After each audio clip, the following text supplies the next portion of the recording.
My name is Walter Lawson. I'm 68, a retired auto mechanic, and this story begins at the end.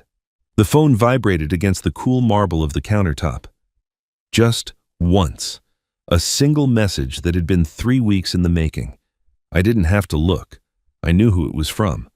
I let it sit there, a dark rectangle in the evening light pouring through the floor-to-ceiling windows.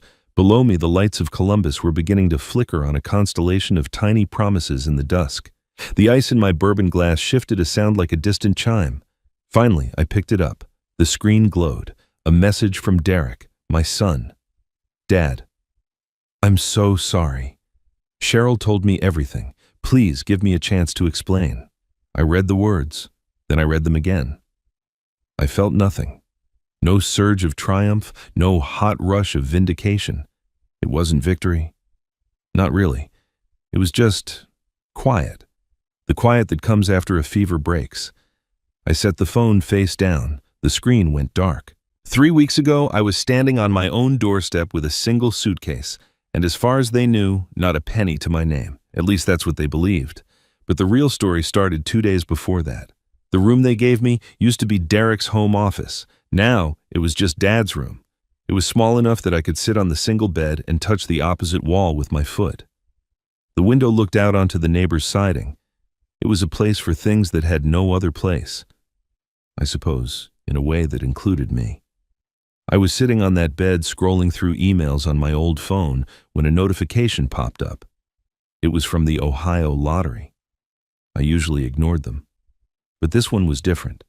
The subject line was just 2 words, congratulations. My thumb greasy from a lifetime of engines hovered over the screen. I clicked. The page loaded slowly. And then I saw the numbers. My numbers. They all matched. Below them in bold green text was the jackpot amount, $47 million. The phone felt heavy like it was made of lead. My heart didn't race. It just gave one solid, painful thump against my ribs. I read the numbers again. And a third time. They didn't change. From downstairs, I could hear their voices, Cheryl's high and sharp cutting through the floorboards. Derek's a low rumble of agreement. They were talking about money. They were always talking about money. A thought cold and clear formed in my mind. Not a word. I closed the email. I didn't get up. I just sat there in that little room, a multimillionaire in a house where I was treated like a burden. I had to know. I had to see it through. I had to know if they saw a father, a grandfather, the man who had helped them buy this very house. Or just an old man who had outlived his usefulness. Walter Cheryl's voice shot up the stairs. Dinner. It wasn't an invitation. It was a summons. The meal was silent but loud with things unsaid. The air was thick with Cheryl's resentment. I could feel it pressing in on me like the heavy humidity before a summer storm. She placed my plate in front of me with a little too much force. "You must be tired, Walter," she said, her voice dripping with that false sweetness I knew so well. "After a long day of, well, being home." Derek just kept his eyes on his plate. He had mastered the art of becoming invisible at his own dinner table. My grandson Tommy was the only one who looked at me. He was 16, a good kid caught in the middle of a war he didn't understand. "Grandpa," he said, pushing peas around his plate, "did you work on the GTO model today?" "A little," I said, my voice feeling rusty. "Almost got the engine block painted." "Tommy, let your grandfather rest." Cheryl cut in, her tone sharp as broken glass. "He needs his energy." I watched them. I watched the way Cheryl's eyes flicked toward Derek for approval she didn't need. I watched the way Derek's shoulders were permanently hunched as if waiting for a blow. I noticed the new designer bag hanging on her chair, the one she'd bought last week. I saw the stack of unopened bills on the kitchen counter peeking out from behind a fruit bowl. I saw it all. And for the first time, I wasn't just seeing it. I was recording it, filing it away. After dinner, as I was clearing my plate, I heard her whisper to Derek in the living room, "I need to talk to you about your father." Later, as I walked past their closed bedroom door on the way to my little room, I heard her voice again, low and decisive. "It's time," she said. "This week." 2 days passed in a heavy, waiting silence. The air in the house grew thick, charged with unspoken plans. I kept to my room listening to the muffled sounds of their lives moving on without me. The clink of dishes, the drone of the television, the sharp, decisive clicks of Cheryl's heels on the hardwood floors. Each sound was a tick of a clock I could hear but couldn't see. On the third evening it happened. They were waiting for me in the living room. It wasn't a casual family gathering. It was an ambush staged with throw pillows and scented candles. They were sitting on the couch side by side facing the armchair they'd placed for me in the middle of the room. It felt like a deposition. My son and his wife. The prosecution. Cheryl began, her hands clasped in her lap in a mockery of sincerity. "Walter," she said, her voice smooth and practiced, "Derek and I have been doing a lot of thinking about the future, about the financial realities of our household." I said nothing. I just watched Derek. His eyes were fixed on a spot on the carpet as if it held the secrets to the universe. He wouldn't look at me. He couldn't. My hand was in my jacket pocket, my thumb resting on the side of my phone. I'd pressed the record button an hour ago, just a hunch. "The thing is," Cheryl continued, leaning forward slightly, "we've been carrying a significant amount of debt for a long time, and it's reached a point where we simply can't manage it anymore." I waited. I knew what was coming was a lie. I just didn't know how big it would be. "It's the $85,000, she said, the number landing in the quiet room like a stone, from Linda's medical bills, the final ones. The lie was so breathtaking, so audacious, I almost laughed. Linda had been gone for 2 years. I had paid every single bill from her treatment. I'd sold my second auto shop specifically for that purpose, to make sure she had the best care and that Derek and Cheryl were left with nothing to worry about. I had the receipts locked in a file box, every last one." I just looked at her. "What debt?" she sighed, a theatrical display of patience, exhausted. "Walter, please don't make this difficult. You promised. You told us you would cover the outstanding $85,000 from your savings, but it's been 2 years. We've been paying the interest on it this whole time." Waiting, she slid a manila folder across the coffee table. It landed with a soft final thud. "We have the paperwork." I didn't look at it. I looked at my son. His jaw was tight, a muscle twitching near his ear. He was a stranger to me in that moment, a man I had taught to ride a bike and bait a hook, and he couldn't even meet my eyes while his wife accused me of abandoning my own. I kept my voice level, calm. "Derek." He flinched, but his gaze stayed glued to the floor. "Derek," I said again, "did you ever look at these papers yourself? Or did you just believe them because she handed them to you?" Silence. That was his answer. The long, damning silence of a man who had chosen the easier path. He chose to believe the convenient lie over the inconvenient truth, because checking questioning would have meant conflict with Cheryl, and Derek would do anything to avoid conflict, even sell out his own father. "I think." Derek's voice, when it came, was hoarse, unfamiliar. He cleared his throat and tried again, finally looking up at a point somewhere over my left shoulder. "I think it would be best if you found somewhere else to stay, Dad." The words hung in the air. I felt the floor drop out from under me, but my face remained still. This was it. The moment of truth. He had made his choice. I just nodded, slowly. Then I pushed myself up from the armchair. My knees popped, the sound loud in the tense quiet. I didn't say another word. I didn't argue. What was the point? They had their story and the truth didn't matter. I turned and walked toward the stairs. "Walter, wait." It was Cheryl. I stopped but didn't turn around. She caught up to me at the entrance to the kitchen, out of Derek's direct line of sight. He had retreated into himself on the couch. She held out another set of papers neatly clipped together. I didn't need to read the heading. I knew what it was. "This is a quitclaim deed," she said, her voice now stripped of all pretense. It was cold, transactional. "It relinquishes any claim you might have on this house." "Sign it. My $80,000 down payment," I said, my voice flat. She gave a little laugh, a puff of air. "What down payment? There's no record of that. Was your name on the deed? Walter? Is it on the mortgage? This is our house." She pushed the papers toward me. "Sign this and we'll consider the $85,000 debt cleared. A clean break. It's a generous offer." There it was. The real plan. The debt wasn't a motive. It was leverage. They didn't just want me out. They wanted to erase me, to erase the fact that my money, my work had built the foundation of their comfortable life. All while my phone, nestled in my pocket, faithfully recorded every venomous word. "I'm not signing this," I said quietly. Her smile vanished. It didn't fade. It was just gone, replaced by something hard and ugly. "You will," she hissed, "or we'll take you to court for what you owe. We have the proof. You'll be ruined. You'll have nothing." "I see," I said. And I did. I saw everything with perfect, painful clarity. I turned away from her and walked up the stairs, my feet heavy on each step. There wasn't much to pack. A few changes of clothes, my shaving kit, the framed photo of Linda I kept on the nightstand.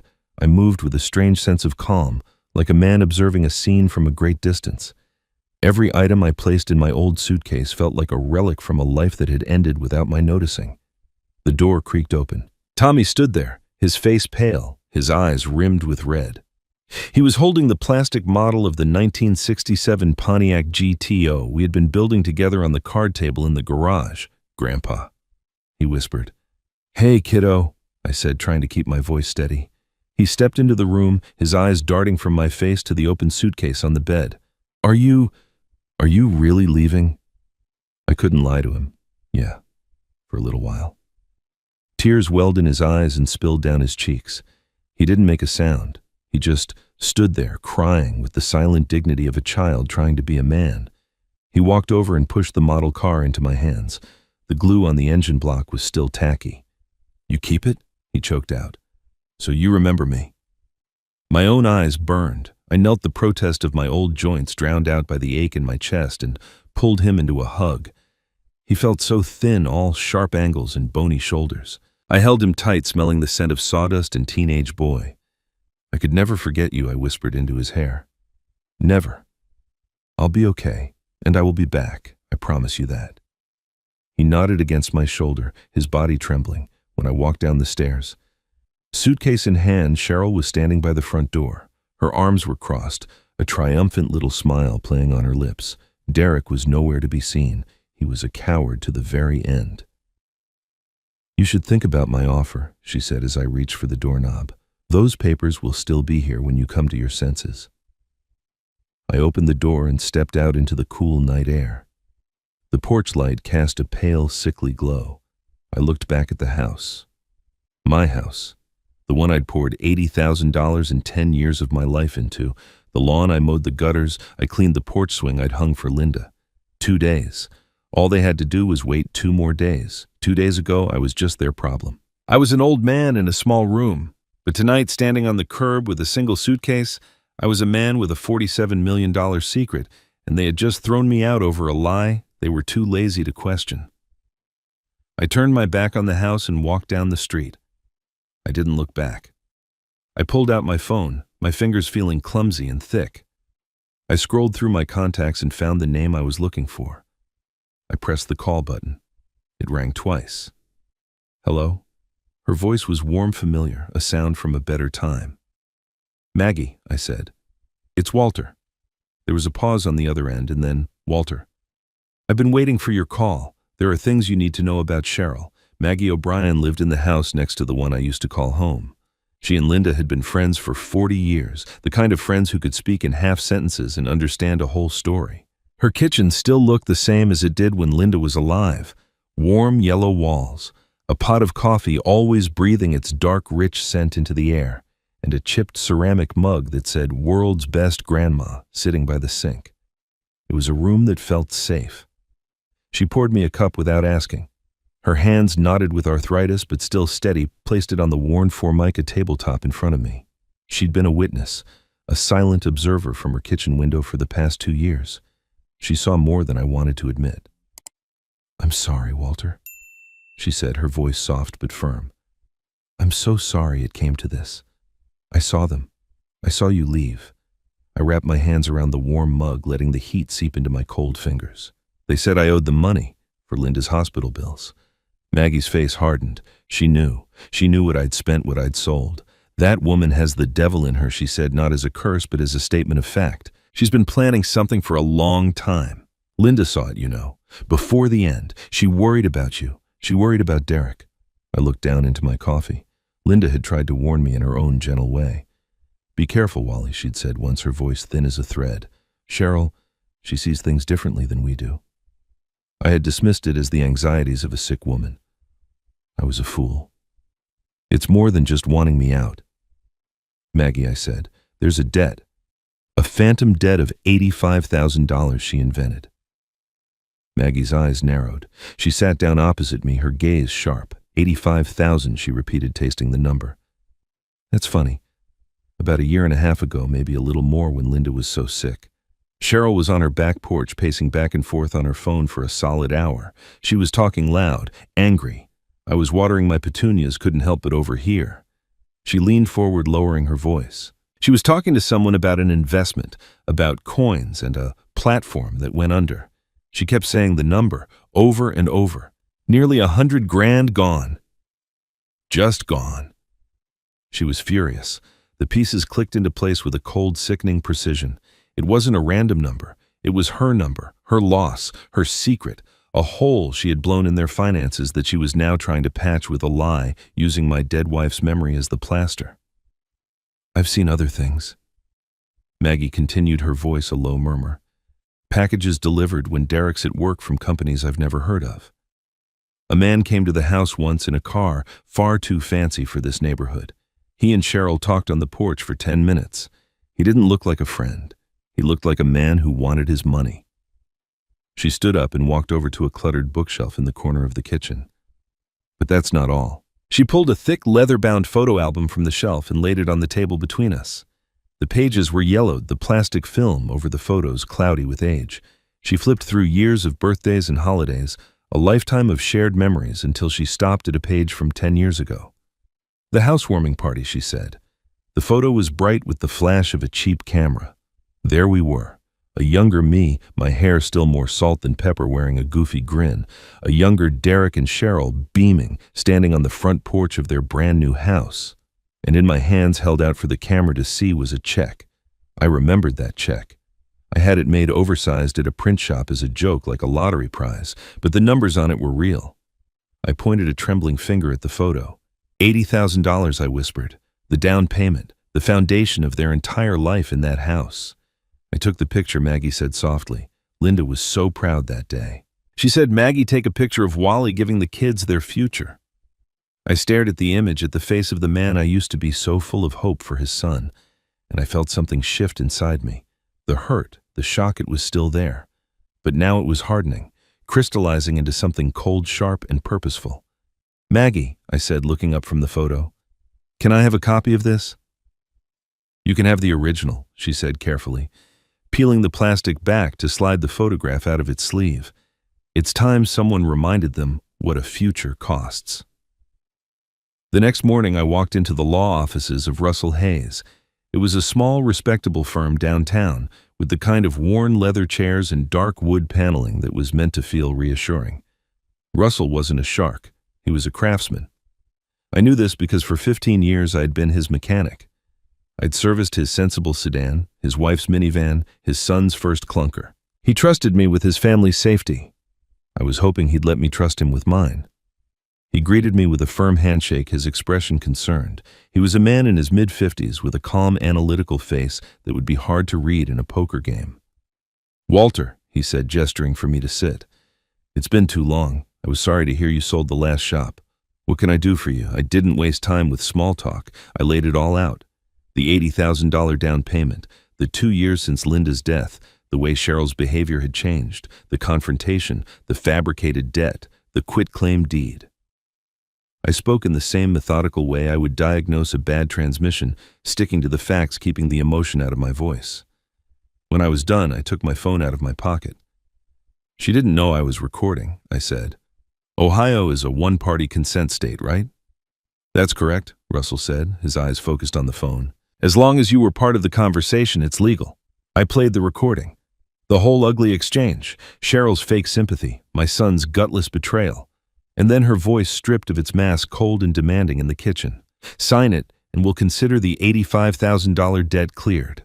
Or we'll take you to court for what you owe. We have the proof. You'll be ruined. When it was over, the silence in the office was heavy. Russell leaned back in his chair, steepling his fingers. He stared at the wall for a long moment, thinking. I didn't rush him. Finally, he looked at me.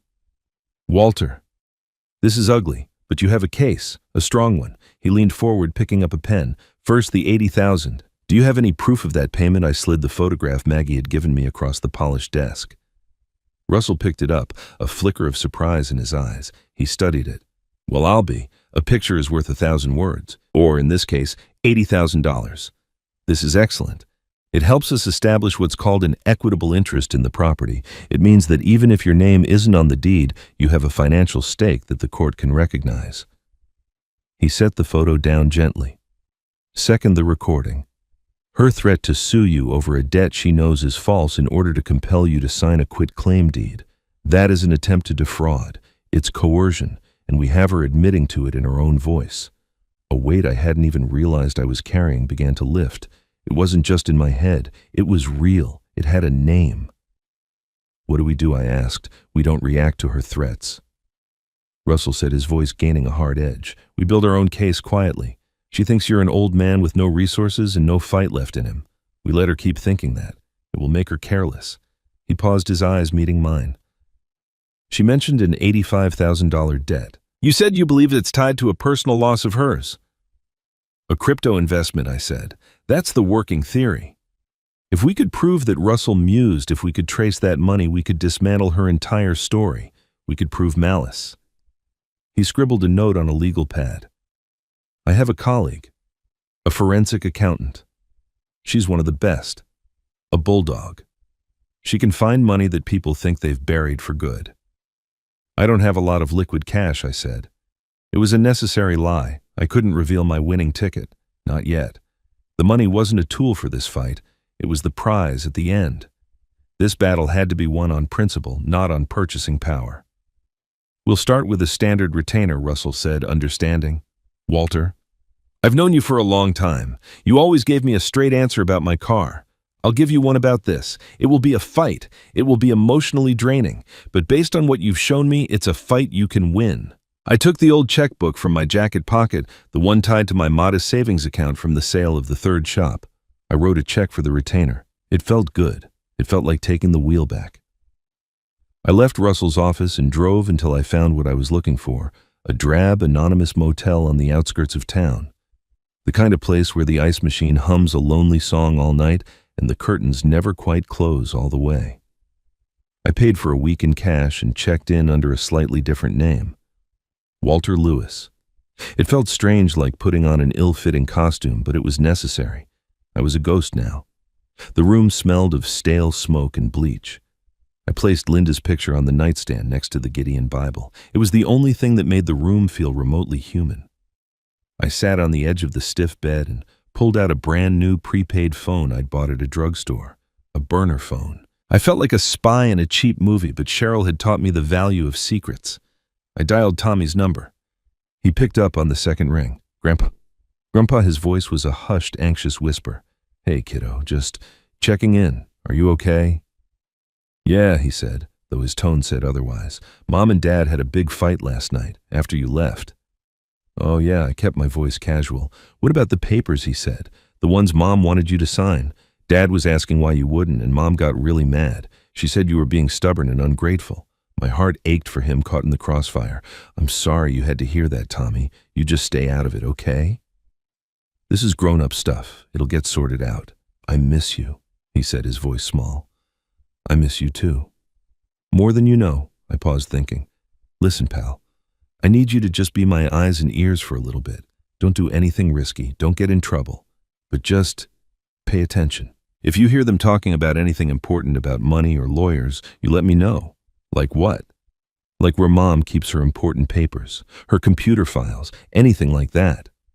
I hated asking him, hated pulling him deeper into this mess, but he was my only way inside. He was quiet for a moment. Then he said, her laptop. She's on it all the time. She never even closes it. It's always open on the kitchen counter. It was an offhand comment, a simple observation from a 16-year-old boy. But to me, it was a key. A key I didn't know how to use yet, but a key nonetheless. That's good, Tommy. That's helpful, I said. You're a good kid. Now you get back to your homework, and remember what I said. I will be back. We hung up. I sat in the silent motel room, the hum of the mini-fridge the only sound. I had an ally in Maggie, I had a weapon in Russell, and I had a source on the inside in Tommy. The plan was taking shape. It was a fragile, ugly thing, but it was a start. My old phone, the one I'd kept for my real number, buzzed on the bedspread. I picked it up. The caller ID showed Derek's name. My thumb hovered over the ignore button, but curiosity won.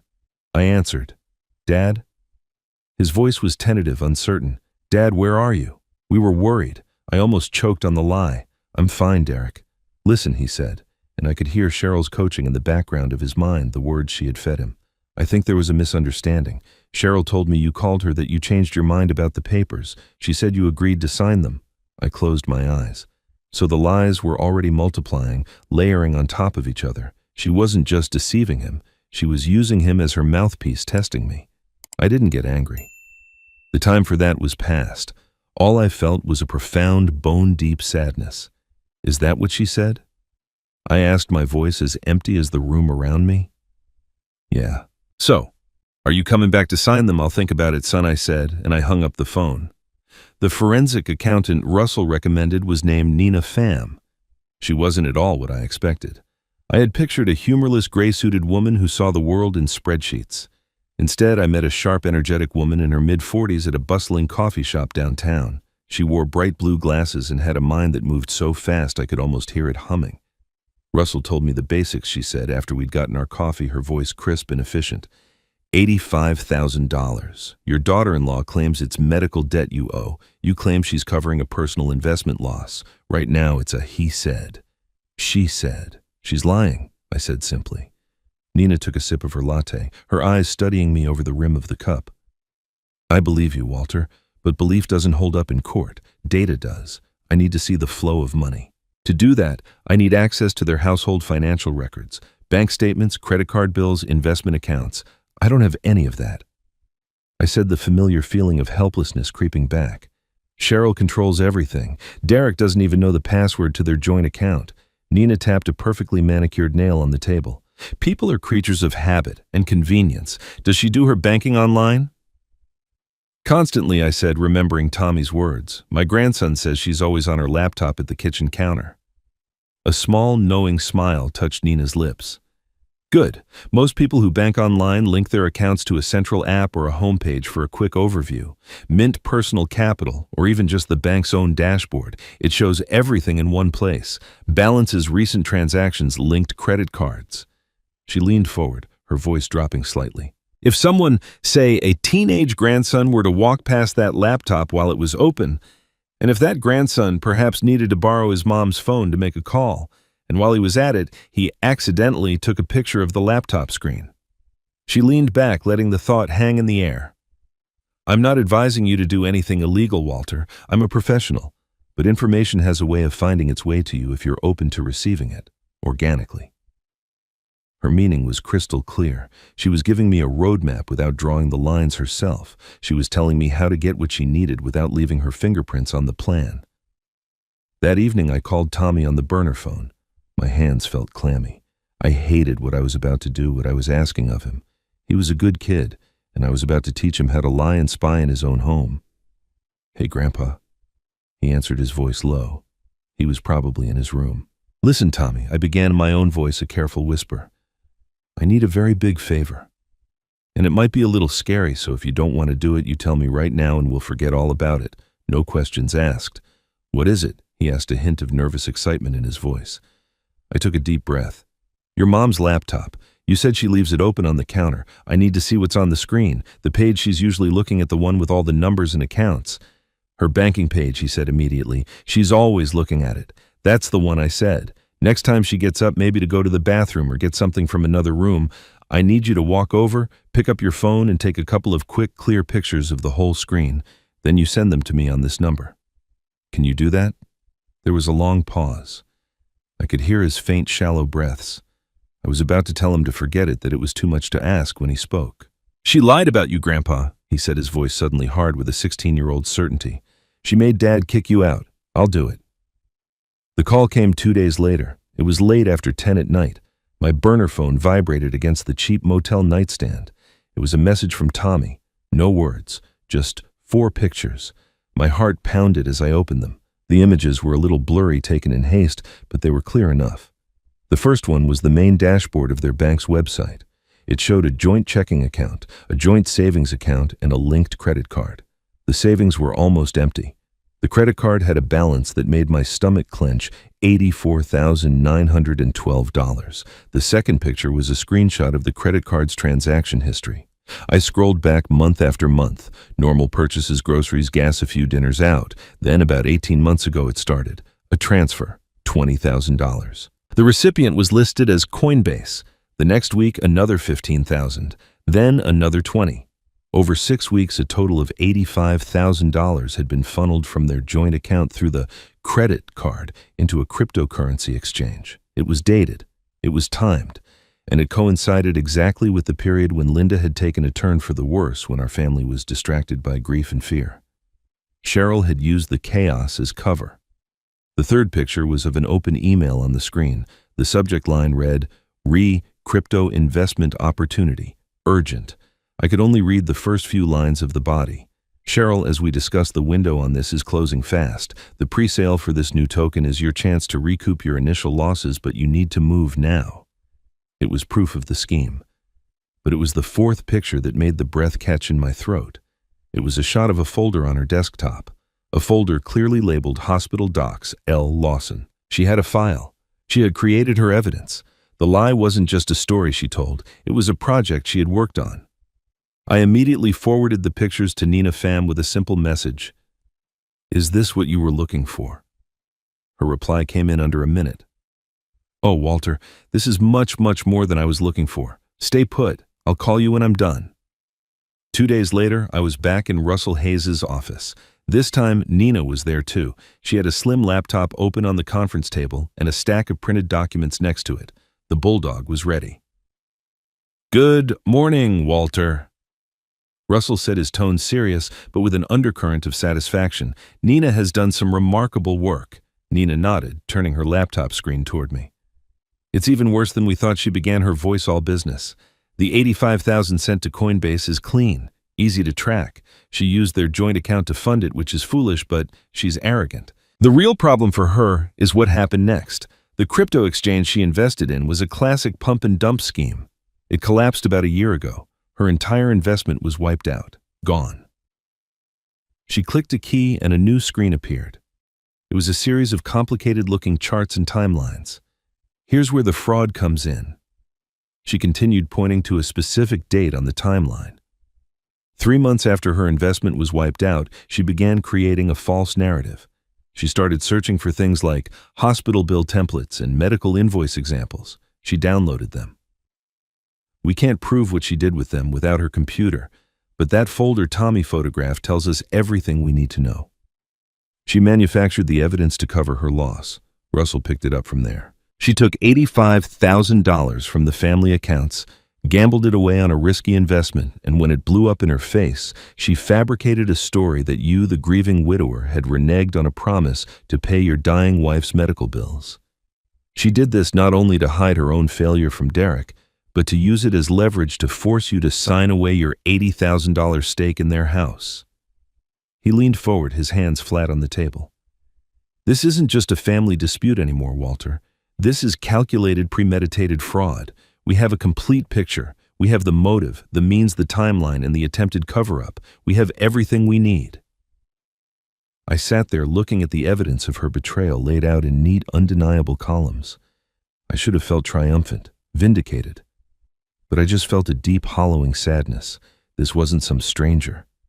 This was the woman my son loved, the mother of my grandson. "So what's the next move?" I asked, my voice quiet. "Do we confront them?" "We could," Russell said.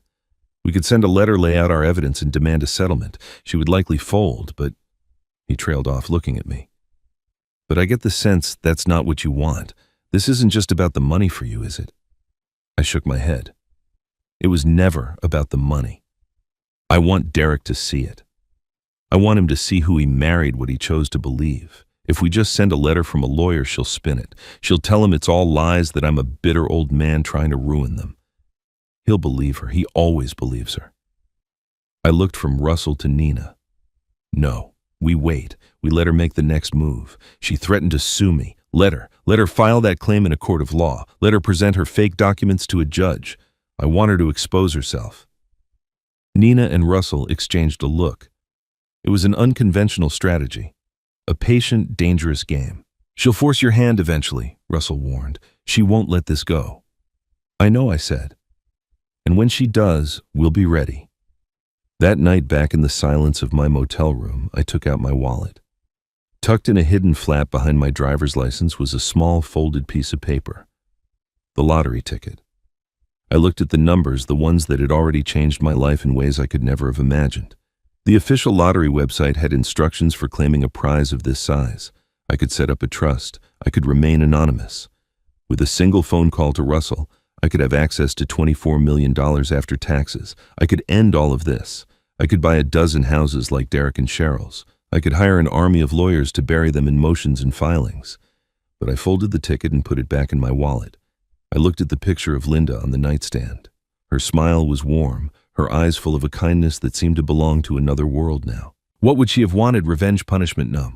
That wasn't her way. She would have been heartbroken. She would have grieved for the man her son had become. She wouldn't have wanted revenge. She would have wanted to save Derek from his own blindness. She would have wanted him to wake up. And in that moment, I knew that was what I wanted too. I didn't just want to punish Cheryl. I needed my son to see the truth, to see it so clearly and so publicly that he could never unsee it again. My phone buzzed. It was a text message. From Cheryl, this is your final warning. You have 72 hours to come sign the papers. After that, our lawyer will be in touch. Don't say we didn't give you a chance. The game was on. The 72-hour clock started ticking. 3 days. It was an arbitrary deadline, a power play designed to make me feel cornered, to make me panic. But I wasn't panicked. For the first time in 2 years, I felt like I was on solid ground. Cheryl thought she was the one holding all the cards, but I was the one looking at her hand. I met Russell the next morning. I showed him the text message. He read it, a slight, almost imperceptible tightening around his mouth. She's overplaying her hand, he said, tossing the phone gently back onto his desk. This is a gift, Walter. She's putting her threats in writing. This goes right into our file. So what's our response? I asked. Do we just let the deadline pass? We don't just let it pass, Russell said, a glint in his eye. We respond. We call her bluff, but we do it on our terms. He spent the next 20 minutes drafting a letter. It was a masterpiece of legal restraint and veiled threat. It was addressed to Cheryl and Derek Lawson, a formal, carefully worded document. It stated in no uncertain terms that I, Walter Lawson, would not be signing any quitclaim deed. It went on to state that I formally denied the existence of any $85,000 debt. And then came the brilliant part. The letter concluded by stating that in the interest of resolving the matter of the alleged debt, we formally requested they provide all supporting documentation for their claim. This included original certified copies of all hospital invoices, records of payment from them to the medical providers, and copies of their bank statements showing the source of those funds. She can't produce any of it, I said, a slow smile spreading across my face.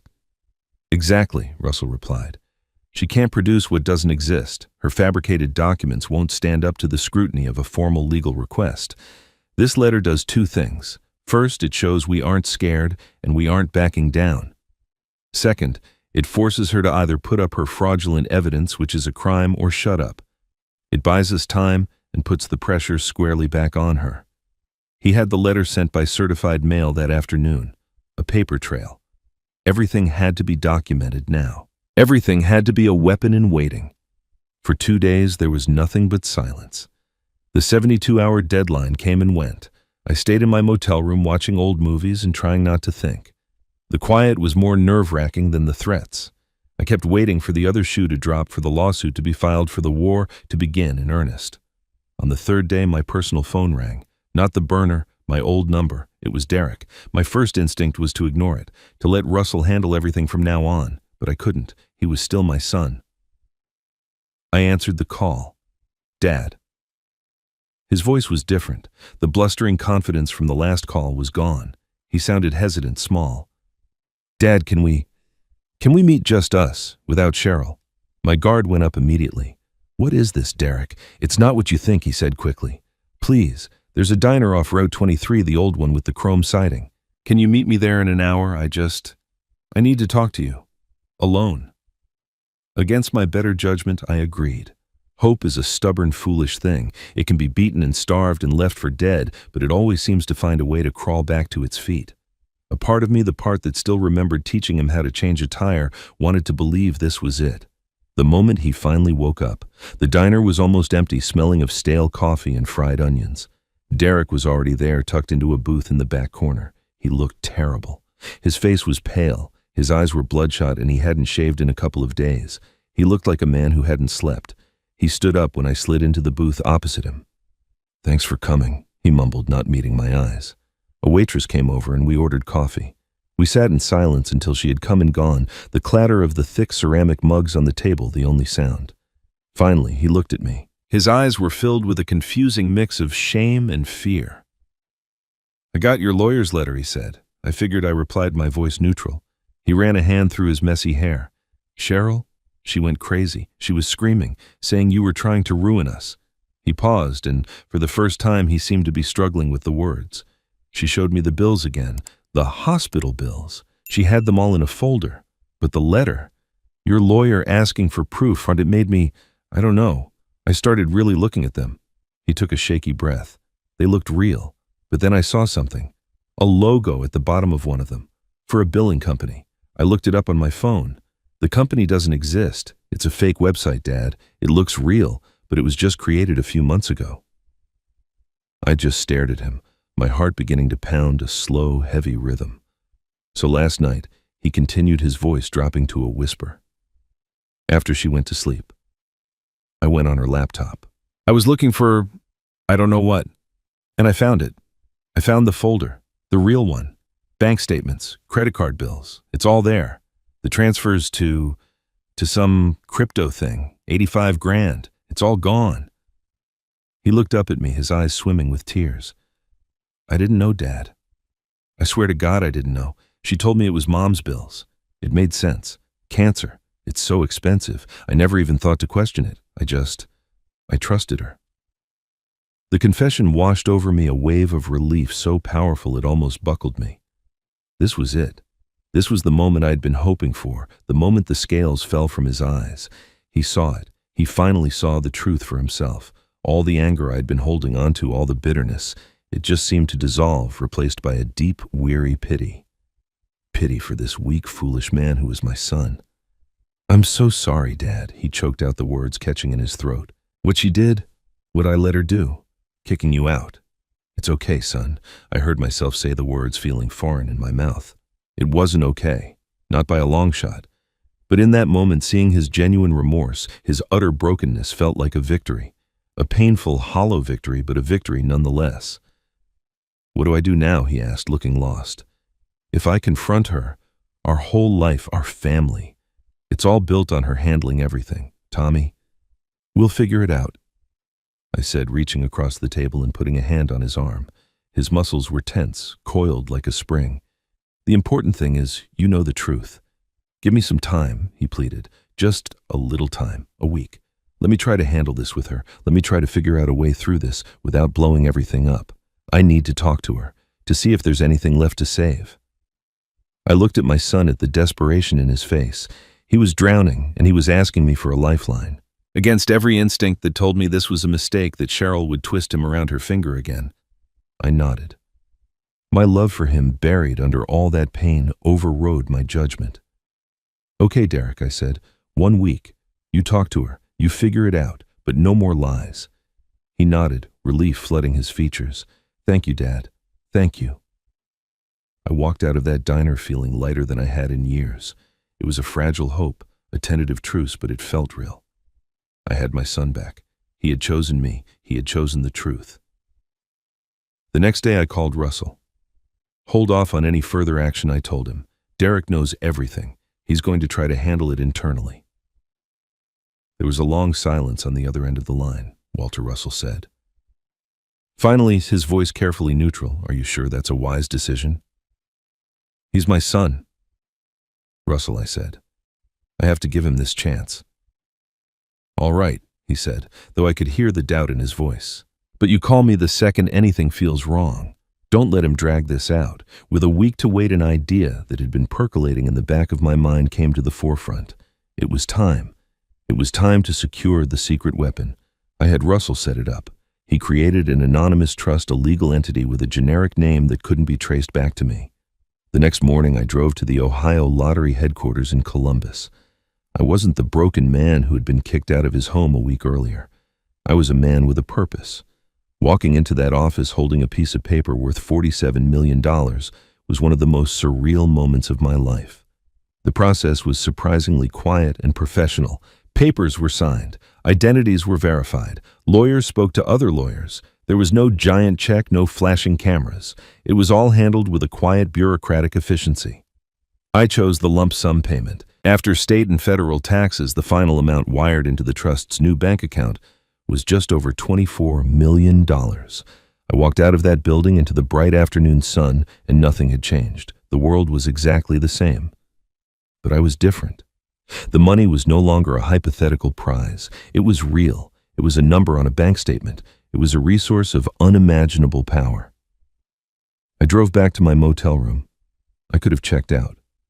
I could have driven to the nicest hotel in the city and booked the penthouse suite.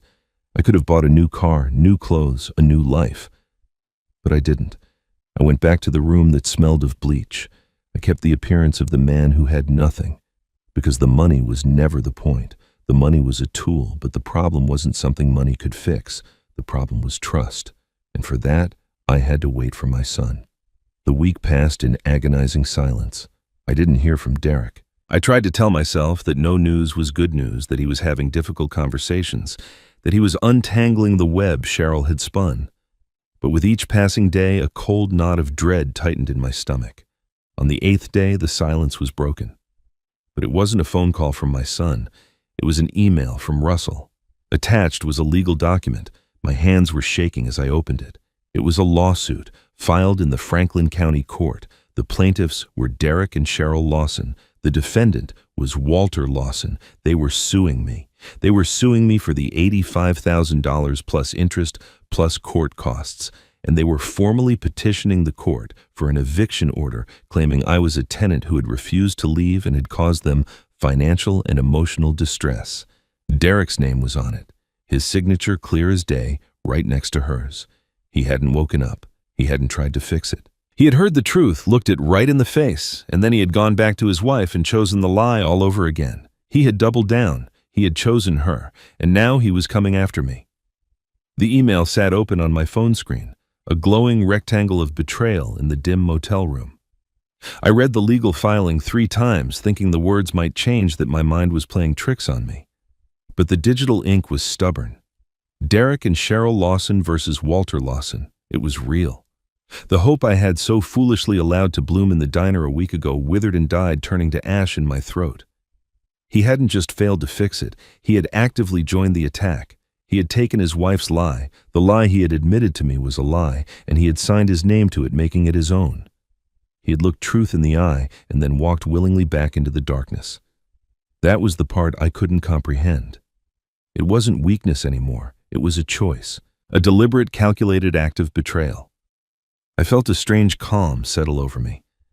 It wasn't peace. It was the cold, quiet clarity that comes when the worst has already happened. There was nothing left to hope for, and nothing left to fear. The path forward was no longer complicated by the possibility of reconciliation. They had declared war. I picked up the phone and called Russell.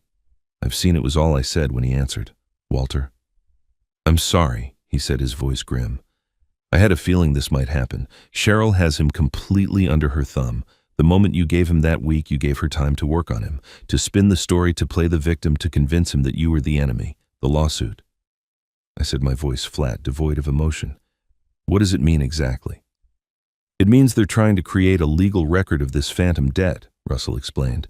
They'll present their fabricated evidence, hoping you can't afford a proper legal defense. They'll get a default judgment against you for the $85,000. Once that judgment is on the books, it becomes a legal fact. They can use it to put a lien on any assets you have, garnish any income. And they're using it as the grounds to have you formally evicted, to erase your equitable interest claim before you can even make it. It's an aggressive, nasty move. Worse than the legal mechanics was the simple, brutal fact staring up at me from the screen. Derek's signature. He hadn't just been convinced, he had participated. So what do? I asked. We respond.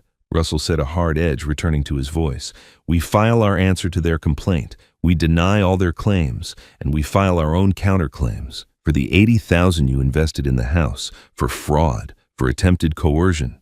We show them that they didn't just poke a sleeping bear, Walter, they kicked a hornet's nest. Just as he said that, my burner phone, the one only Tommy had the number for, began to vibrate on the bedspread. I looked at the screen. A call from my grandson. Russell, I have to take this, I said. It's my grandson. I clicked over to the other line. Tommy. Are you okay? Grandpa? His voice was a choked whisper, thick with tears. He was trying to be quiet, but I could hear the ragged sobs he was fighting to hold back. Grandpa, they're fighting again. My blood ran cold. What's happening? It's bad, he cried, the words tumbling out in a rush. Mom found out Dad met with you. She was screaming at him, saying he betrayed her, and he just kept saying he was sorry that he was on her side. Then they started talking about you, about the lawsuit. Mom was saying horrible things, Grandpa. She said you were a worthless old man and that after they won she'd make sure you would never see me again, that she'd get a restraining order. The world tilted. The fight wasn't just about money or a house anymore. They were coming for the only thing I had left that mattered. I told her it wasn't true. Tommy sobbed. I told her you were a good person, and she yelled at me. She told me I was being disrespectful and that I was brainwashed by you.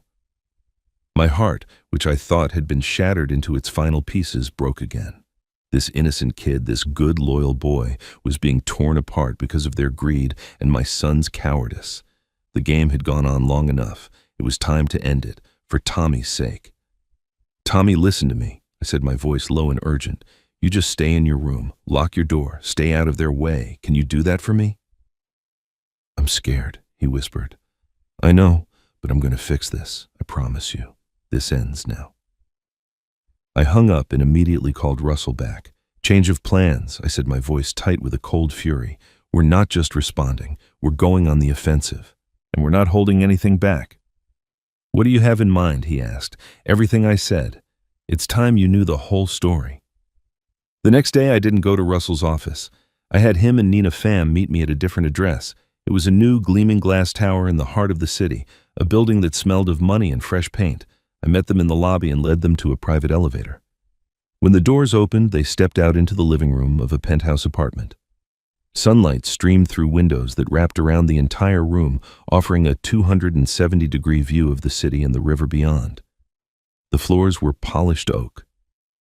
The furniture was modern and minimalist, and the air was still.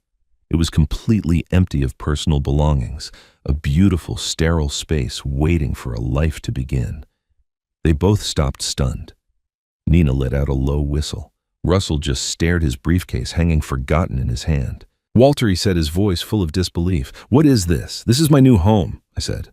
I walked over to the marble-topped island in the kitchen and laid a single document on its surface. It was the confirmation of transfer from the Ohio Lottery Commission to the anonymous trust Russell himself had set up for me. The number was there in stark black and white, $24,152,000. I let them look at it. I watched their professional composure melt away, replaced by pure, unadulterated shock. My God, Walter! Nina breathed, looking from the paper to me and back again. Russell finally found his voice. You won the Powerball. 2 days before they threw me out, I confirmed. I had the winning ticket in my pocket the entire time. Cheryl threatened me, told me I'd be ruined, that I'd have nothing. And I had that in my pocket. He sank into one of the leather armchairs, a look of dawning understanding on his face. And you didn't tell me. You let me think you were a man of modest means. I had to, I said. This was never about money. I needed to see what they would do. I needed to know who they really were. But now they've brought my grandson into it. They've threatened to take him from me. So now it's about everything. This money is no longer a secret. It's ammunition. A new energy filled the room. The shock on their faces was replaced by a grim, focused determination. This changed everything. We weren't just defending a claim anymore. We were launching a counterstrike from a position of unlimited strength. Nina spread her files out on the vast kitchen island. With these resources, we don't have to wait for discovery. We can subpoena their financial records directly from the bank and Coinbase. We can depose Cheryl under oath. She'll have to answer for every single transaction.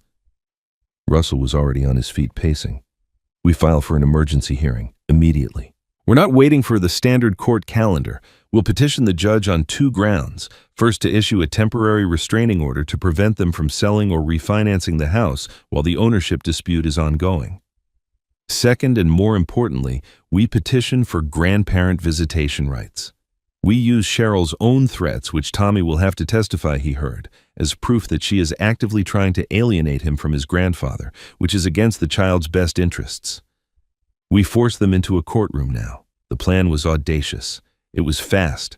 It was brutal. And it was exactly what needed to happen. Do it, I said. For the next 48 hours, we worked. The penthouse became our war room. Russell's team filed the motions. Nina prepared her financial evidence, turning it into a clear, devastating narrative of greed and deception. Maggie O'Brien was prepped as a witness, her testimony and the photograph of the down payment check ready to be presented. I sat at the vast, empty dining room table on the final night before everything would be set in motion. I thought about Derek. I thought about the scared, remorseful man in the diner. Was any of that man left? Or had Cheryl consumed him completely? I owed it to the father I had been to the son he once was to give him one last chance. One final off-ramp before the entire highway collapsed. I composed an email. I didn't mention the penthouse. I didn't mention the lottery. I kept it simple. Derek. I know about the lawsuit. Before you go through with this, you need to know that I have evidence of everything. I have proof of where the $85,000 really went, the crypto account, the emails, the timeline. I have a recording of Cheryl threatening me with the quitclaim deed. I have proof of my $80,000 down payment on the house. This is not a threat. It is a fact. If this goes to court, all of this will become public record. It will be permanent. It will destroy your family. It will destroy your wife. And it will destroy any relationship we have left. You have one more chance to stop this. You have 48 hours to call me. After that, my lawyer will proceed and there will be no turning back. The choice is yours. Dad. I read it over and over. It was the hardest thing I'd ever written. It was a declaration of war disguised as a plea for peace. My finger hovered over the send button. Then I pressed it. The clock started ticking again. A new 48 hours. But this time I felt no anxiety. I felt no false hope. I was simply an observer, waiting to see which way the last domino would fall. The hours crawled by. One day, then 2. The deadline came. My phone remained silent. He didn't call. And then just as the 48th hour passed, my phone buzzed. It wasn't a call. It was a notification. I tried to call Derek's number and it went straight to a message. The number you have dialed has been blocked. He had blocked me. A moment later, another message came through. This one was from Cheryl. Nice try, old man. Your empty threats don't scare us. You lost. See you in court. The block. That was the final word. More final than the lawsuit, more final than Cheryl's taunting message. A phone call can go unanswered. An email can be ignored. But a block is a conscious act. It is a digital door, slammed shut, bolted, and barricaded. It was Derek turning the key, severing the last thin wire of connection between us. There was no ambiguity left. He had made his choice, and his choice was to erase me.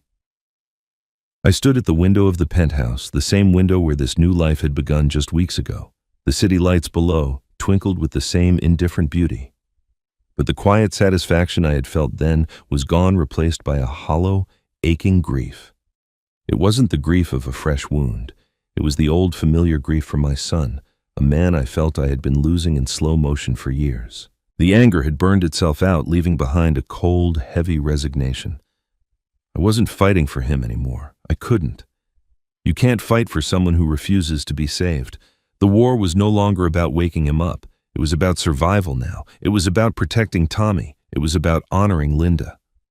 I walked through the vast, empty rooms of the apartment, the silence amplifying my solitude. I found a box in a closet, one of the few things I had moved from my motel room. Inside was a dusty photo album, the old kind with the sticky pages. I sat on the floor, the city skyline my only witness, and opened it. There was Derek as a baby, a toothless, chubby thing swaddled in a blue blanket. Derek on his first bicycle, his face a perfect circle of terror and exhilaration. Derek in his high school graduation gown, a goofy, awkward kid on the cusp of manhood, his arms slung around Linda's shoulders. We looked so happy. We were so happy. I traced the outline of his younger face with my finger. Where did I lose him? When did the boy who held my hand while crossing the street become the man who would sign his name to a lie to kick me out of my home? I turned a page. There he was standing at the altar, beaming at Cheryl. Even then, in that moment of pure joy, I remembered a flicker of unease. Linda had felt it too. Cheryl was polished, ambitious. She looked at Derek not with the soft glow of love, but with the sharp glint of acquisition. She wasn't marrying a man, she was acquiring a partner for her 5-year plan. I kept turning pages, watching my son slowly recede his presence in our family photos, becoming more of a cameo. Linda was always the bridge. She organized the Sunday dinners. She made the phone calls. She remembered the birthdays. She was the emotional hub of our family, the one who translated my quiet affection into a language Derek could understand. I stopped at a picture of Linda and me taken on our last anniversary just before the final diagnosis. She was frail, but her smile was still radiant. I pulled the photo from its plastic sleeve and held it in my hands. "What would you do, Lynn?" I whispered into the empty room. "You always knew what to do with him. You knew how to get through." The silence offered no answers. But in that quiet, a hard truth began to surface. A truth I had spent years avoiding. The problem didn't start with Cheryl. It started with me. I had let Linda be the bridge. I had been a good provider, a steady presence, but I had outsourced the emotional labor of fatherhood. I fixed things, cars, leaky faucets, broken toys. I never learned how to fix the delicate, complicated machinery of a relationship. When Linda died, the bridge collapsed, and Derek and I were left on opposite shores with no idea how to reach each other. Cheryl didn't create the chasm between us. She just built her house in it. The realization didn't excuse Derek's actions, but it explained them. He didn't know how to relate to me without his mother as a buffer. So he let his wife fill that role to manage me, to handle me, until she decided it was easier to simply remove me. I wasn't just paying the price for his weakness, I was paying the price for my own.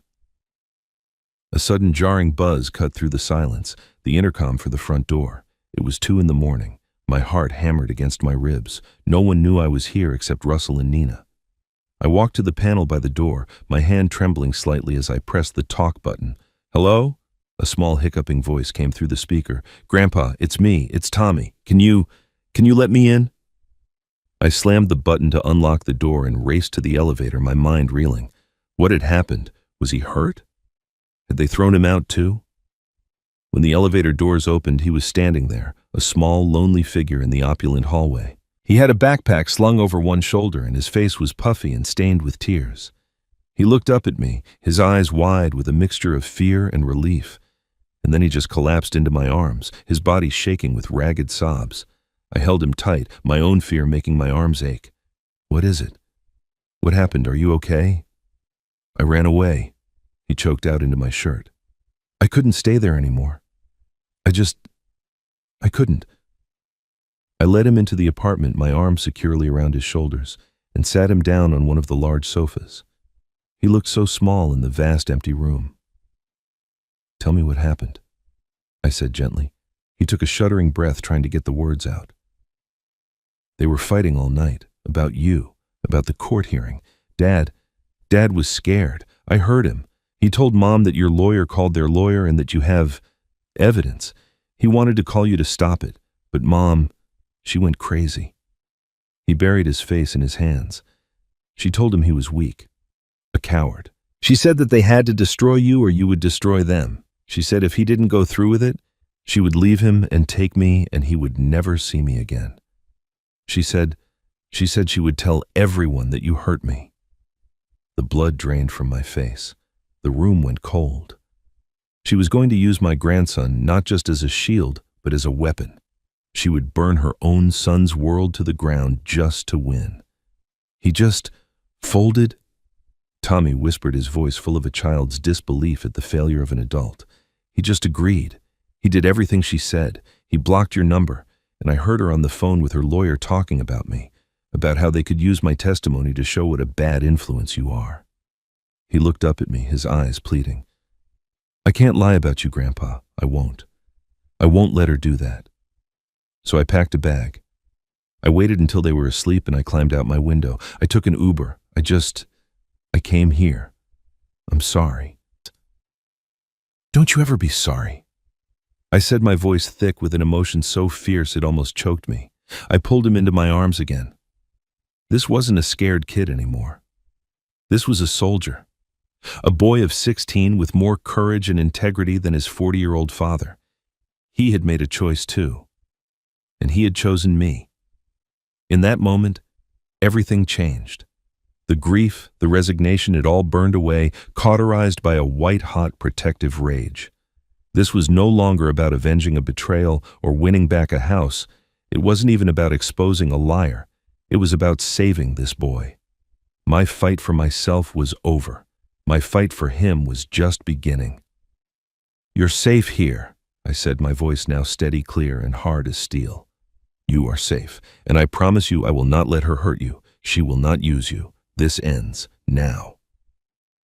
As soon as Tommy was settled in one of the spare bedrooms asleep from sheer emotional exhaustion, I called Russell. It was 3 a.m, but I didn't care. "Russell," I said when he answered, his voice thick with sleep. "It's Walter. I need you to meet me at the penthouse. Now! There's been a development. A major one." He was there in under an hour, his suit rumpled, his face etched with concern. I told him everything. About Tommy showing up, about Cheryl's threats to use him to make him lie to poison him against me. Russell listened without interrupting, his expression growing darker with every word. When I was finished, he stood up and walked to the window, looking out at the pre-dawn glow. "She's crossed a line," he said, his voice a low growl. "This isn't just fraud anymore. This is witness tampering. This is custodial interference. She's threatening the emotional and psychological welfare of a minor to gain leverage in a civil dispute. No judge in the country will stand for that." He turned to face me, his eyes blazing. "This changes our entire strategy. We're no longer just filing a counterclaim for money. We are filing for an emergency protective order for Tommy, and we are filing for grandparent visitation rights effective immediately, with a long-term plan to petition for custody if necessary."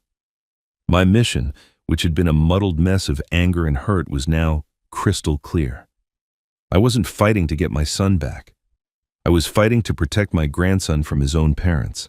The goal had transformed from revenge to rescue. "The emergency hearing is set for the end of the week." Russell said, his mind already working, rearranging the pieces on the chessboard. "They don't know that we know what she's planned. They're walking into that courtroom thinking this is about $85,000. They have no idea we're about to bring a firestorm down on them regarding the welfare of their child." "What about Tommy?" I asked. "I can't have him stay here. It's not legal." "You're right," Russell said. "He needs to be somewhere safe and neutral. Call Maggie O'Brien. She's a trusted family friend. Have him stay with her. It's legally sound and it keeps him out of that toxic environment. We will inform the court that he is there at his own request, having fled his home in fear of his mother's coercion." The final days leading up to the hearing were a blur of methodical preparation. Tommy was safe at Maggie's, a weight off my soul. Nina finalized her reports, creating binders filled with bank statements, timelines, and email chains, each one a nail in Cheryl's coffin. Russell and his team worked tirelessly, drafting motions and preparing arguments. On the morning of the hearing, I drove to the cemetery. I stood before Linda's grave, the cool granite smooth beneath my hand. The grass was green, the sky a pale, hopeful blue. "I tried, Lynn," I said to the quiet stone. "I tried to give him the benefit of the doubt, but he made his choice. Now I have to make mine. I have to protect our boy, your grandson. I'm going to do what's right, for Tommy. And maybe in some strange way, this is the only thing that can save Derek, too. Even if he never knows it." I went back to the penthouse to get dressed. I opened the closet and pulled out the suit I had bought for Linda's funeral, a dark, somber gray. I hadn't worn it since. It felt fitting. The last time I wore this suit, I was saying goodbye to the love of my life. Today, I was going to court to say hello to the rest of it. The Franklin County Courthouse was an imposing building of stone and marble, designed to make a man feel small and his problems insignificant. But as I walked up the wide stone steps, Russell at my side, I didn't feel small. I felt a cold, calm resolve that settled deep in my bones. I was a man who had already lost everything that mattered. There was nothing left for them to take. The emergency hearing was in a smaller, more intimate courtroom than I had imagined. It smelled of old paper and floor polish. Derek and Cheryl were already there, seated at the plaintiff's table with a slick-looking lawyer in a suit that cost more than my first car. Cheryl was the picture of confidence. She sat ramrod straight, a look of righteous indignation carefully arranged on her face. She was performing the role of the wronged daughter-in-law, a woman pushed to her limit by an ungrateful, senile old man. She thought she knew how this story would end. Derek sat beside her, a shrunken, hollowed-out version of my son. He stared straight ahead, his eyes fixed on the wooden seal of the state of Ohio on the wall behind the judge's bench. He wouldn't look at me. He looked like a man being led to his own execution.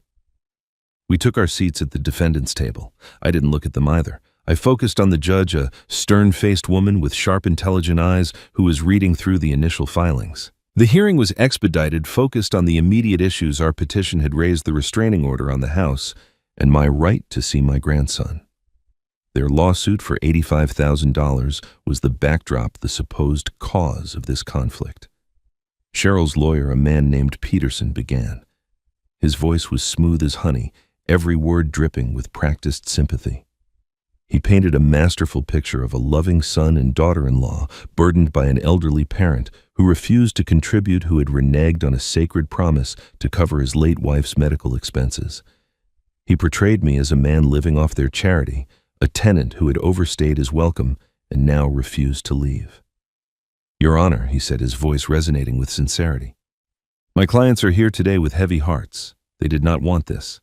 But Mr. Lawson's refusal to honor his $85,000 debt has put them in an untenable financial position." He placed a neat bound folder on the edge of the judge's bench. "We have submitted the outstanding invoices and records of the debt. All we are asking is for the court to recognize this obligation and to grant my client's petition to have Mr. Lawson vacate the premises so they can get their lives back in order." The judge looked at the folder but didn't open it. She turned her gaze to our table.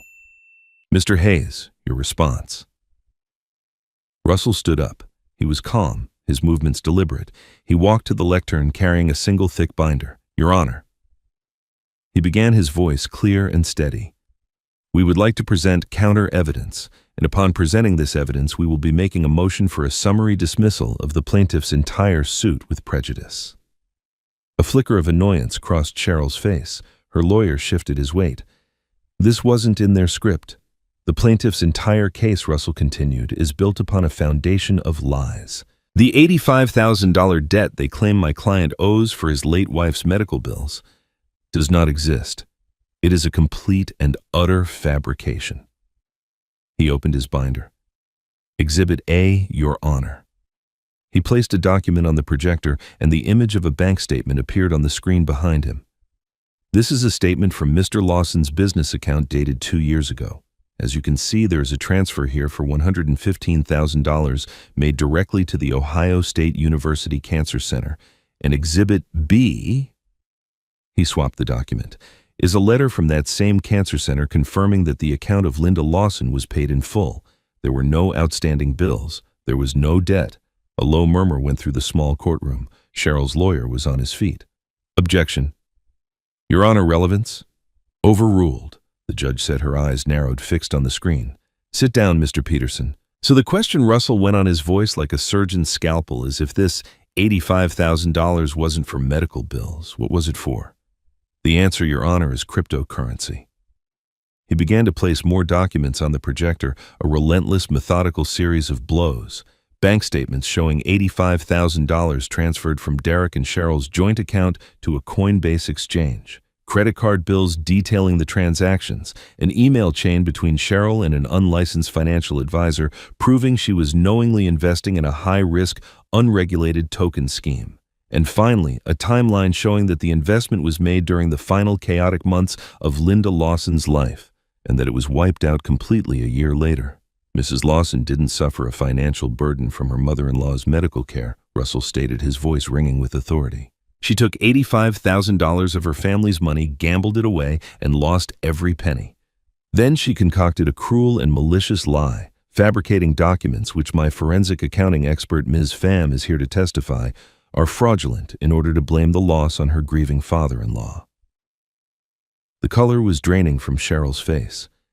She was no longer performing. She was staring at the screen at her own digital trail laid bare, and her mask was cracking. She shot a venomous glare at Derek, her eyes hissing, "Do something."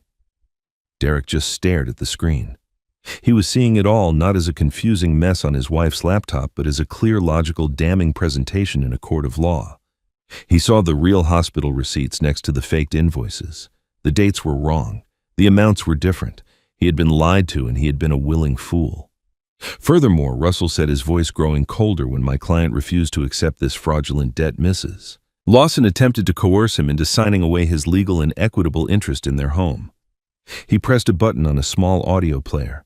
Cheryl's voice, sharp and stripped of all its fake sweetness, filled the courtroom. Sign this and we'll consider the $85,000 debt cleared, or we'll take you to court for what you owe. We have the proof. You'll be ruined. You'll have nothing.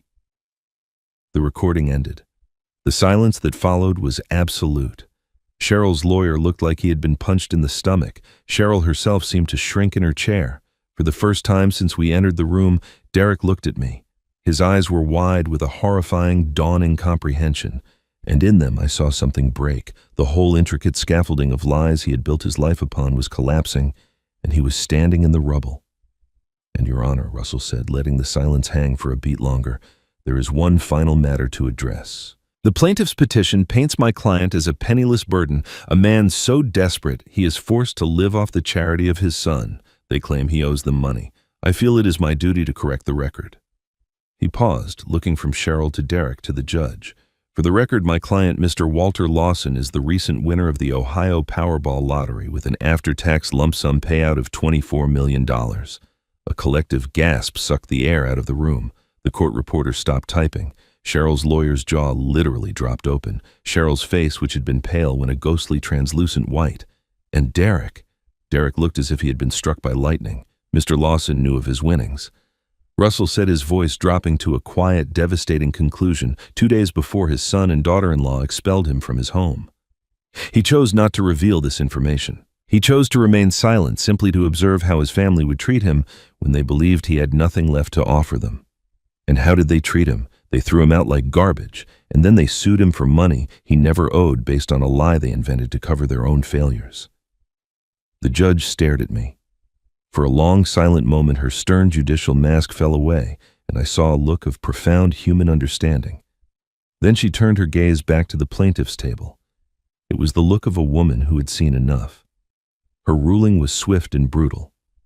The plaintiff's lawsuit for $85,000 is hereby dismissed with prejudice, she said, her voice like cracking ice, meaning it can never be filed again. The evidence is overwhelming that the debt is not only non-existent, but was fabricated for malicious purposes. She wasn't finished. The court acknowledges Mr. Lawson's significant equitable interest in the family property. A temporary restraining order is hereby issued. The property cannot be sold or refinanced until this dispute is resolved. Mr. and Mrs. Lawson will either buy out Mr. Lawson's $80,000 share with 10 years of interest, or the house will be subject to a partition sale. Cheryl let out a small, strangled sound. Furthermore, the judge continued, her eyes fixed on Cheryl based on the evidence of fraud, coercion, and the fabrication of legal documents presented here today. This court is referring this entire matter to the district attorney's office for a potential criminal investigation. Cheryl finally broke. A loud, ugly sob tore from her throat. Her perfect, calculated world was burning down around her, and she was the one who had lit the match. And finally, the judge said, her voice softening almost imperceptibly as she looked at me regarding the petition for grandparent visitation. "Given the testimony we have heard and the defendant's submission regarding the plaintiff's attempts to coerce and alienate the minor child, the court grants immediate and unrestricted visitation rights to the grandfather, pending a full custody and welfare review to be scheduled at a later date." Her gavel came down with a crack that echoed the sound of a life shattering. "We are adjourned." Cheryl was openly weeping now, her lawyer trying futilely to console her. Derek sat frozen, a statue of a man watching his world end. I stood up, my legs feeling steadier than they had in years, and walked out of the courtroom. I didn't look back. He caught up to me in the echoing marble hallway. "Dad," I stopped but didn't turn to face him. I just waited. "Dad," he said again, his voice cracking. I didn't know. The papers. I never checked." Finally, I turned. I looked at my son, this broken man who had failed every test of character life had thrown at him. The anger was gone. The hurt was gone. All that was left was a vast, empty sadness. "That's the whole problem, Derek." I said, my voice gentle but unyielding. You never checked. Not once.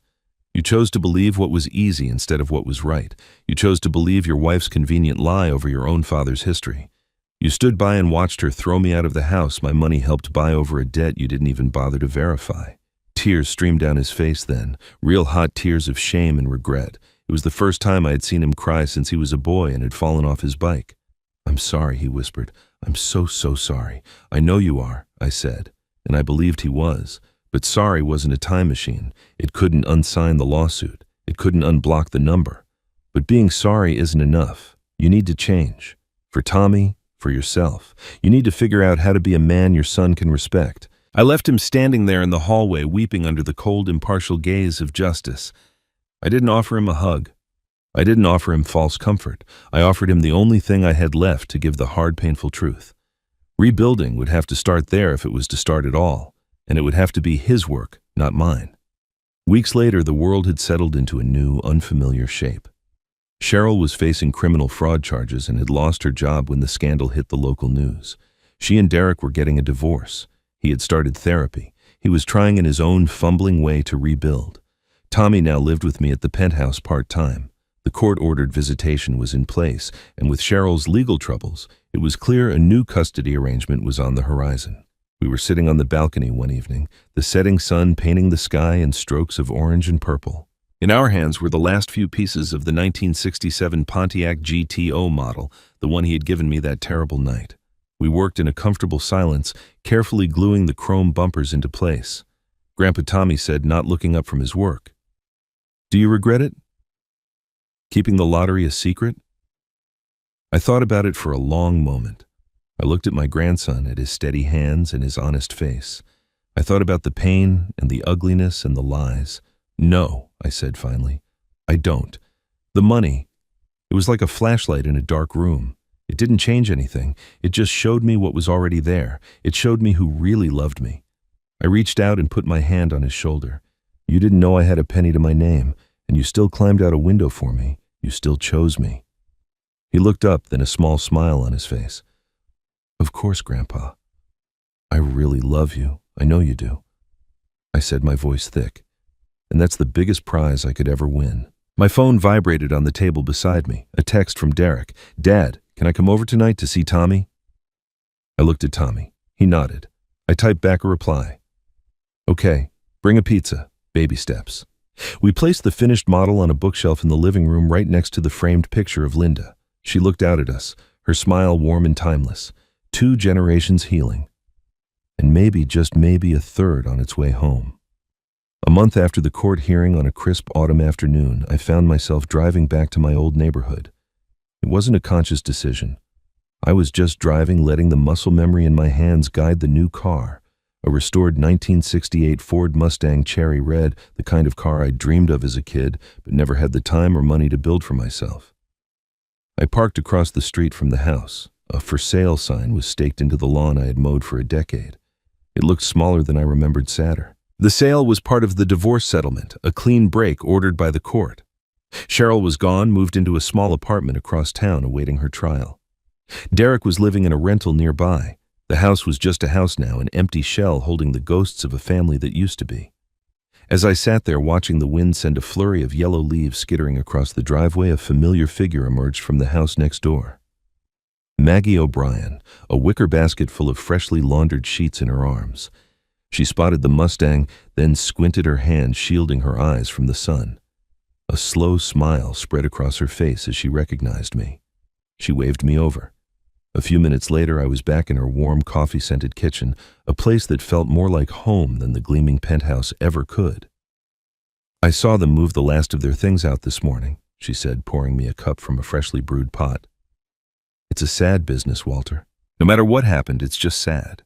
"It is," I agreed. There was no joy in their destruction, no satisfaction in their loss. There was just the quiet, aching finality of it all. "Tommy tells me you've been looking at charities," she said, changing the subject, "putting that money to good use." "I'm trying," I said. "It's overwhelming. You spend your whole life thinking about what you'd do if you had money, but when it actually happens, you realize you don't know where to start. So many people need help." Maggie sat down opposite me, her expression thoughtful. "You know, Linda and I used to volunteer. At the women's shelter downtown, the one for families escaping domestic situations, not just physical stuff, financial abuse too. Women who had their accounts drained, their credit ruined, who were told they'd be left with nothing if they ever tried to leave. She looked me straight in the eye. The stories I heard, they would break your heart. Women who, like you, were made to believe they were a burden, manipulated, lied to, isolated from their friends and family. It's a different kind of violence, Walter, but it leaves scars just as deep. Her words hit me with the force of a physical blow. I had been so focused on my own story, my own specific betrayal, that I hadn't seen the larger pattern.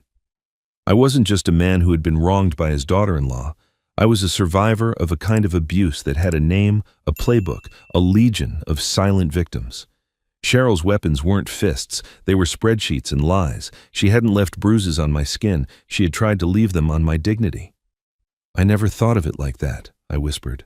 Most people don't, Maggie said gently. They think if no one's hitting you, it's not abuse. But control is control. Making someone feel worthless, dependent, crazy. That's a prison without bars, and a lot of people don't have a winning lottery ticket to buy their way out. We sat in silence for a moment, the weight of her words settling in the space between us. I thought of Derek so blinded by his fear of conflict that he couldn't see the prison being built around him. I thought of Cheryl so consumed by her own perceived inadequacies that she had to tear everyone else down to feel tall. This wasn't just a story about greed. It was a story about control and the quiet, desperate ways people fight to reclaim themselves. I've learned a few things, Maggie, I said, looking out her kitchen window at the empty house next door. I've learned that trust is not the same as faith. Faith is believing without evidence. Trust has to be earned, over and over again. I thought of the red flags I had ignored for years, the casual dismissal of my opinions, the way Cheryl slowly took over all the finances, insisting it was easier for her to handle everything. The way she would isolate me from Derek, speaking for him, translating his feelings until I wasn't sure I was hearing my son's voice anymore, just her version of it. They were small things, little paper cuts that I had dismissed as generational differences or personality quirks. But they weren't. They were a strategy. I learned that your gut is usually right. I continued more for myself than for her. That little feeling in the back of your mind that something is off, that a story doesn't quite add up, you have to listen to it. Because ignoring it doesn't make it go away. It just gives it time to grow. And the biggest lesson of all, the one that had been the hardest to swallow, you can't set yourself on fire to keep someone else warm. I spent 2 years making myself smaller, quieter, less of a burden, all for the sake of keeping the peace. But there was no peace to keep. It was just a slow, painful surrender. And in the end, my silence didn't protect my son. It enabled his wife's cruelty and his own weakness. Maggie reached across the table and patted my hand. Her touch was warm and steady. And what are you going to do now, Walter? With everything you've learned. I looked at her, and for the first time the answer was clear. The money wasn't for a new life of quiet, luxurious retirement. It was a tool. It was a voice. I'm going to start a foundation. I said the words feeling right as soon as I spoke them. The Linda Lawson Foundation. For her. It won't be for cancer research. It'll be for the people like me, the silent victims of financial and emotional abuse. We'll provide grants for legal aid for forensic accountants like Nina, for emergency housing for people who were kicked out with nothing but the clothes on their back. I felt a surge of purpose so powerful it almost took my breath away. We'll help them get their proof. We'll help them find their voice. We'll show them they're not crazy, they're not a burden, and they're not alone. We'll give them the one thing Cheryl and people like her try to take away: a choice. It was more than a spin-off. It was the point. The whole ugly, painful journey hadn't just been about exposing a lie. It had been about uncovering a truth. A truth that was bigger than my family, bigger than one woman's greed. It was about the quiet wars being fought in living rooms and kitchens all across the country. My story had a happy ending because of a 1 in a million lottery ticket, but maybe, just maybe, I could use that luck to change the odds for someone else. Maybe I could help them find their own winning ticket, not one made of paper and ink, but one forged from evidence, courage, and the simple, powerful act of telling their own story. You've just heard how my story ended in a courthouse with a gavel coming down like a final cracking sound of judgment. But I'm willing to bet that for many of you, a story like this doesn't have a public ending. It's the quiet, private life you're living right now. It exists in the tense silence at the dinner table, in the condescending tone used to explain your own finances to you, in that slow, creeping feeling that you are becoming a stranger in your own home. Maybe you recognize the characters, but with different faces. Perhaps it isn't your daughter-in-law, but your own son, your sister, your husband, or even a parent you've always looked up to. The names change, but the playbook rarely does. It probably started small, didn't it? A little comment about how you spend money. A suggestion that you're being overly sensitive or remembering things wrong. An offer to help with the bills that somehow turned into them having all the passwords while you have none. And you let it go. I know I did. You tell yourself it's not worth a fight. You do it for the sake of keeping the peace because you love them, and rocking the boat is just too exhausting. But those little compromises, those tiny pieces of yourself that you give away for the sake of quiet, they add up. They build a prison around you, one bar at a time, until you feel trapped, isolated, and start to believe the story they're telling you, that you are a burden, that you are incapable, that you are alone. If there is one thing I wish I could go back and tell myself, it's this: you cannot set yourself on fire to keep someone else warm. I spent years making myself smaller to make them more comfortable, but my silence didn't bring peace. It only gave them permission to continue. You cannot love someone out of their weakness or their cruelty. My son Derek had to face his own choices. Your love is a precious gift, but you cannot force someone else to be worthy of it. So what can you do? You can start by doing the one thing they are counting on never to do. Trust yourself. That little voice in your gut, the one that tells you something is wrong, isn't paranoia. It's your oldest and wisest friend. Listen to it. Start your own secret file. Keep your own records. Make copies of bank statements, deeds, and text messages. Knowledge is not a weapon. It is a shield. It is the one thing no one can take from you. And please break the silence. Talk to one trusted friend. One family member who is outside the circle of conflict. Secrecy is the oxygen that abuse needs to survive. Suffocate it. Your victory doesn't need to be a courtroom drama or a multi-million-dollar lottery ticket. Sometimes victory is as quiet and as powerful as looking someone in the eye and saying, "No, not anymore." Sometimes it's just opening a bank account in your own name. Sometimes it's simply realizing that you deserve to be treated with respect and then refusing to accept anything less. As you turn off this story and go about your day, I have to ask, where did you see yourself in these words? What quiet battle are you fighting? Whatever your answer is, please hear me when I say this. You are not imagining things, you are not alone, and you are not powerless.